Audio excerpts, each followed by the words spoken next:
Amanxeba angazange aphole aphinde athunukwa. Ababulali banikwe ithuba lokuxolisa, kodwa kuqala mabaqale bachophe bayichaze. Ingxaki ke yayingu R61 esasimlwe. Kodwa ke ngokuba yena wayengumuntu owayengumqobo kakhulu. Umyeni kamama uNtombekhaya yekile wonzakala, kwashiyeka imbumbulu emnqonqweni. Wasweleka kamva ngenxa yaloo monzakalo.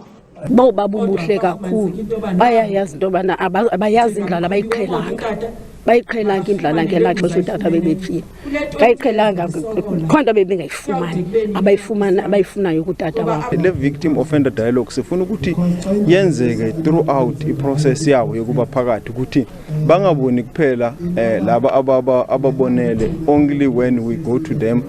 Bonke ababulali bagwetywa ubomi entolongweni. Umzwandile Mchemla nguye yedwa osele ngaphandle ngengqawule.